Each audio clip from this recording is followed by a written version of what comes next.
నిన్న కూడా నిరాకరించింది. అయితే దాని అర్థం జీవో నెంబర్ 9ని సమర్థించినట్టుగాను లేకపోతే సమర్థిస్తూ ఇవాళ తీర్పు ఇస్తుందని చెప్పడానికి లేదు అనేది మాత్రం స్పష్టంగా చెప్పచ్చు. నిన్నటి వాదనలు విన్న తర్వాత లేదా చూసిన తర్వాత ఇరుపక్షాలు కూడా తాము చెప్పింది సరైంది, తాము చెప్పినటువంటి దానికి హైకోర్టు మద్దతు ఇచ్చి ఆ మేరకు తీర్పిస్తుందనేటువంటి ఆశాభావంతో ఉన్నారు. అది ఎవరికైనా సహజం. అది ఎందుకంటే ఓడిపోయేటువంటి కేసును కూడా న్యాయవాదులు తీర్పు వచ్చేంత వరకు మనమే గెలుస్తామనేటువంటి ధీమాను కల్పిస్తారు.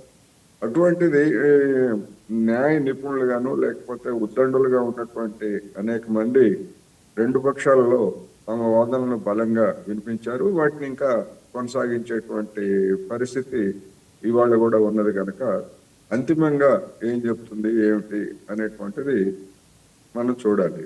అయితే నిన్న కోర్టు ప్రశ్నించినటువంటి వాటిల్లో ప్రభుత్వానికి సంబంధించి న్యాయవాదుల దగ్గర సమాచారం లేదని నేను అనుకోను. దానికి తగినటువంటి సమాధానం లేని కారణంగానే ఆ సమాచారం మా వద్ద లేదు, మేము ప్రభుత్వాన్ని అడిగి తీసుకొని మళ్ళా చెప్తామని ఒక గ్యాప్ తీసుకున్నారు అనేటువంటిది మనకి కనిపిస్తూ ఉంది. అందువలన అది నిజానికి ప్రభుత్వానికి ఇబ్బందికరమైనటువంటి ప్రశ్న అనేది నా అభిప్రాయం. సరే, అంతిమంగా ఏం తీర్పు వస్తుంది ఏమిటి అనేటువంటిది చూడాలి. ఇప్పుడు 42% రిజర్వేషన్లు అమలు జరపాలనేటువంటి దానిలో ప్రభుత్వ చిత్తశుద్ధిని ప్రతిపక్షాలు శంకిస్తున్నాయి.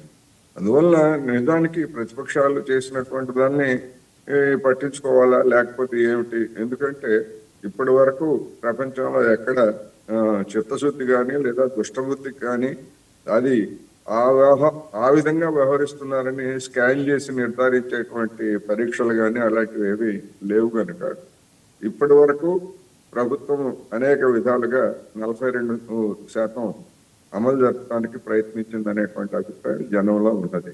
అయితే జనంలో ఉన్నటువంటి అభిప్రాయం వేరు, చట్టం వేరు, నిబంధనలు వేరు.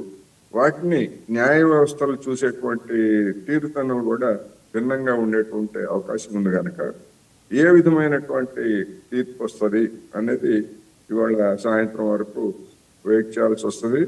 ఒకవేళ ఇంకా వాదనలు కనుక కొనసాగేట్లయితే వాదనలు కూడా కొనసాగించేటువంటి అవకాశం ఉంది. ఎందుకంటే నోటిఫికేషన్ విడుదలకి ఎలాంటి ఆటంకం లేకపోయిన తర్వాత నోటిఫికేషన్ ప్రకారం నామినేషన్లు దాఖలు చేయొచ్చు, ఆ ప్రక్రియ అంతా కొనసాగవచ్చు. అయితే అంతిమంగా ఇచ్చేటువంటి తీర్పులో ఇవాళ కాకపోతే ఇవాళ కూడా, ఎందుకంటే సాయంత్రం 2:15 నుంచి మళ్ళా కోర్టు సమయం వరకు నిజంగా ఆ సమయం సరిపోతుందా లేకపోతే కొత్త ఆర్గ్యుమెంట్స్ ఏమన్నా తీసుకొస్తారా లేదా ఇంప్లీట్ అయినటువంటి వాళ్ళ పిటిషన్లని మేము ఇప్పుడు వినము తర్వాత వింటాము అని కోర్టు చెప్పిందంటే ఒక తాత్కాలికమైనటువంటి ఒక నిర్ణయం. తాత్కాలికమైనటువంటి నిర్ణయం అంటే ఏమిటి? ఈ 9వ నెంబర్ జీవోని మేము నిలిపివేస్తున్నాము, కొట్టివేస్తున్నామని కాకుండా నిలిపివేస్తున్నాము.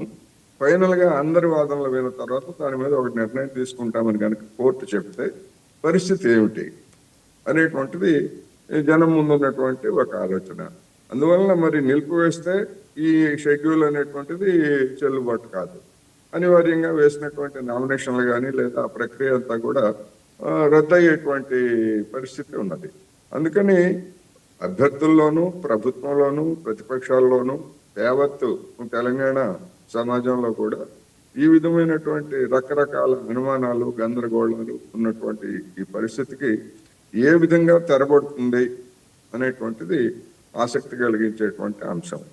నా అభిప్రాయం ప్రకారం నిన్న హైకోర్టులో వాదనలు సుదీర్ఘంగా సాగినటువంటి తీరు ఇవాళ కూడా సాయంత్రం దాన్ని పెట్టినటువంటిది ఆ వాదనలు వినటానికి సమయం కూడా తక్కువగా ఉంటుంది. అందుకని మరొకసారి కనుక వాయిదా పడేట్లయితే ఈ ఉత్కంఠ ఇంకా పెరిగేటువంటి అవకాశం కూడా ఉందనేది నేను అభిప్రాయపడుతున్నాను. దానికి భిన్నంగా మరి క్లుప్తంగా ముగించండి అని చెప్పేసి కోర్టు ముగిసే సమయానికి న్యాయమూర్తులు తీర్పు చెప్తారా లేదా అనేటువంటిది $1 మిలియన్ ప్రశ్నగా మిగిలిపోయింది ఇప్పటికీ మనం మాట్లాడుకునే సమయానికి అనేది నా అభిప్రాయం. Okay sir, thank you sir. లింగం యాదవ్ గారు ఎస్ నిన్న కోర్టులో ఉన్నారు. సో అక్కడ కోర్టు ఒక 2-3 ప్రశ్నలు కూడా సంధించినట్టు తెలుస్తోంది. గవర్నర్ ఆమోదం లేకుండా ఈ చట్టం ఎలా చేస్తారా అని చెప్పి కూడా ప్రశ్నించడం కావచ్చు. అదే క్రమంలో సుప్రీంకోర్టు తీర్పు ఉంది, 50% రిజర్వేషన్లు మించకుండా ఉందని తీర్పు ఉంది కదా అని కూడా ప్రశ్నించినట్టు తెలుస్తుంది కదా. ఒకవేళ 42% బీసీలకు రిజర్వేషన్లు ఇవ్వడానికి మీరు జీవో తీసుకొచ్చారు, కానీ దానికి గవర్నర్ ఆమోదం లేదు. అదే క్రమంలో సుప్రీంకోర్టు తీర్పు అడ్డంకిగా ఉంది.